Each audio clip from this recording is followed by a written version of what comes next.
With Ozzy Osbourne's recent death, I've been thinking, I think that money in the arts should stay in the arts because often the people who don't have wills, the money will go to the government or the bank, or it'll go to the kids who don't necessarily want to stay in the arts. So I think that there should be something out there that allows these these legacy musicians act to take the money and keep it in the arts and give it in the arts. Like if there was like an organization that could give healthcare and pension to musicians, or just programs to support up and coming musicians, not just support them so that they can become big stars, but just to support them so that they can realize their dreams of trying to be a big rock star with all of the tools. Because nowadays with social media, everyone's a one man band. And where do you get resources? Where do you have a network? And if you want equipment, you have to do everything yourself.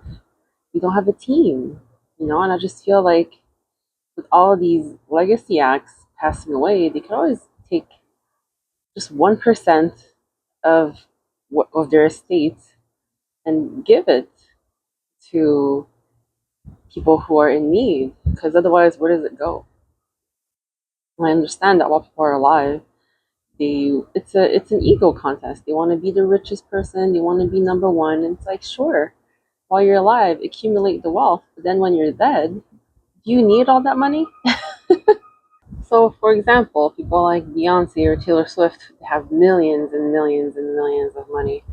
If they have, like 100 million, and they just take 1 million of that and they give it to like an arts fund or something, and then the arts fund put it in like an ETF that yields like 5% every year or something. That can be a pension fund for artists, because there there's a lot of big artists that don't need to worry about pension. But there's a lot of middle class musicians that could use it.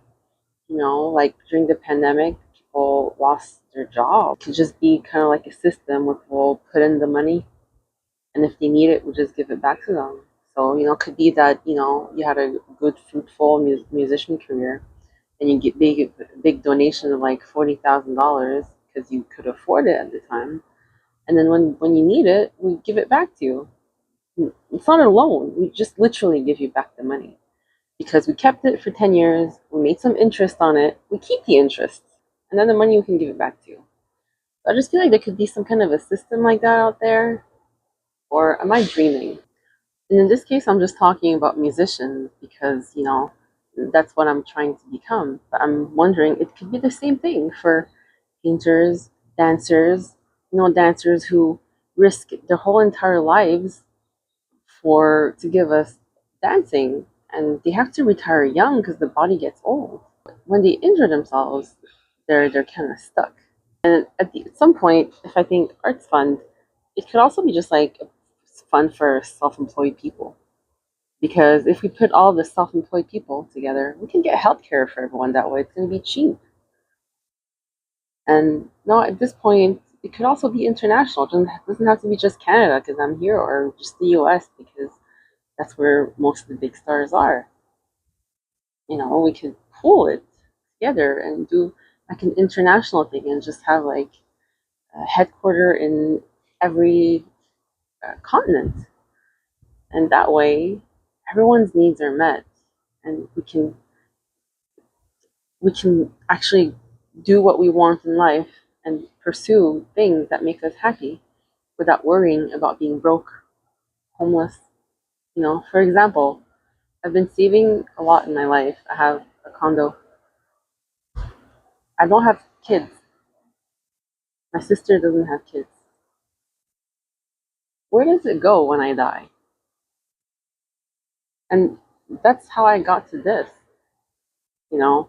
So after I die, there could be some people who, are having a bad time who come and live here. Or there could be some people who are visiting from New York, Portugal, Italy, who can come and stay here. There would need to be someone who manages it, but that is a home bought by an artist that could remain in the community.